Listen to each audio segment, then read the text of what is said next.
What if the greatest pain of your life was also your greatest opportunity? A breakup. It can feel like a death, the end of a world you built together.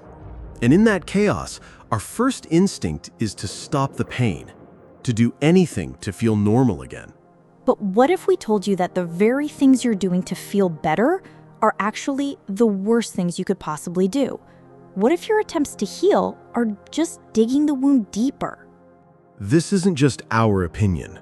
Today, we're not talking about simple breakup advice. We are going deep, using the wisdom of one of the most brilliant minds in psychology, Carl Jung.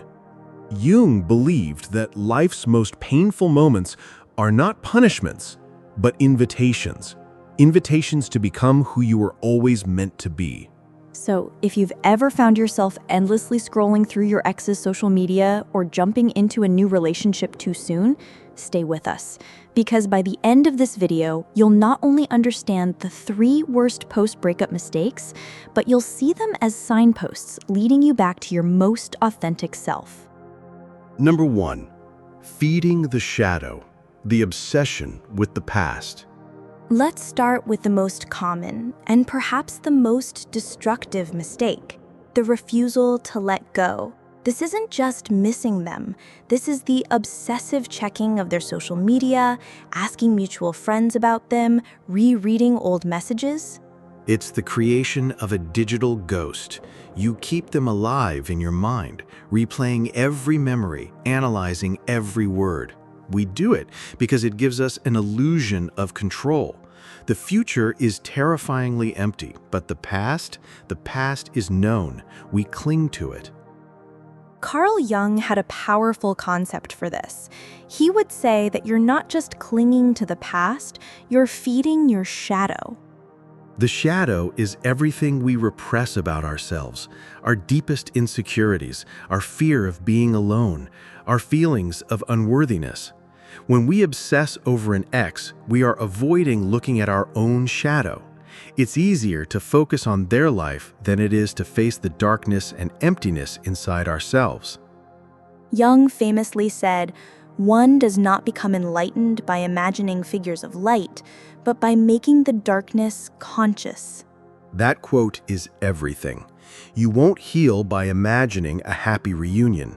You heal by turning inward and asking, what is this obsession telling me about my fear? What part of me feels so incomplete without them? So, what's the solution? It's not just blocking them. That's a temporary fix. The real work is to consciously withdraw your energy. When the urge to check on them arises, stop. Don't fight it. Acknowledge it. Say to yourself, aha, there's the fear of loneliness. There's my shadow. And then channel that energy elsewhere, not into distraction, but into creation.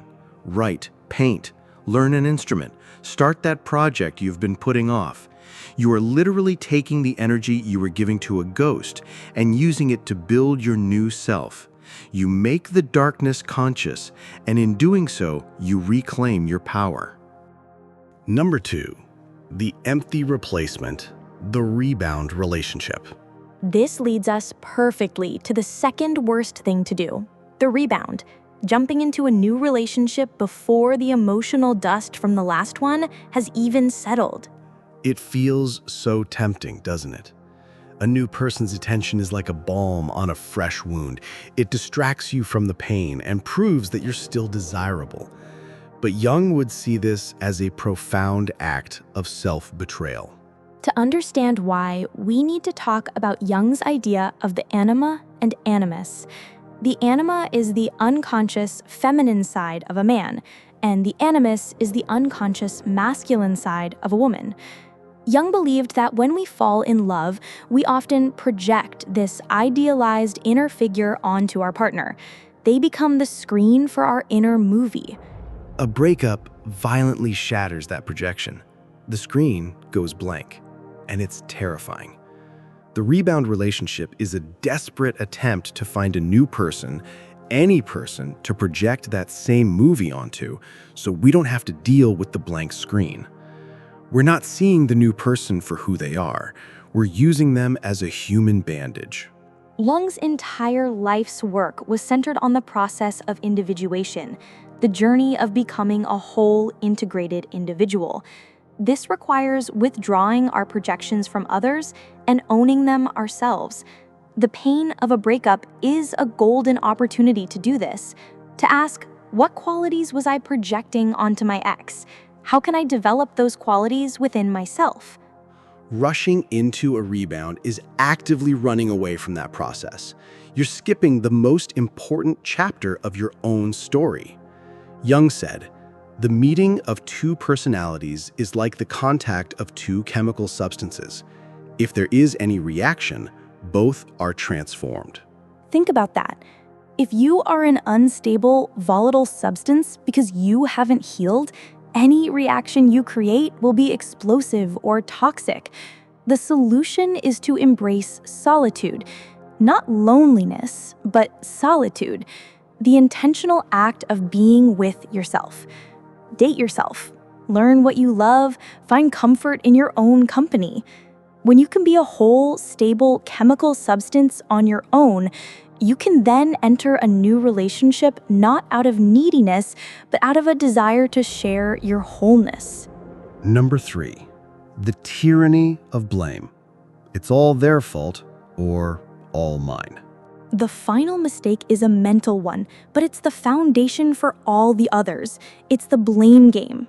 You either decide the breakup was 100% their fault, there were a monster, a narcissist, a terrible person, Or you decide it was 100% your fault. I'm unlovable, I ruin everything, something is wrong with me.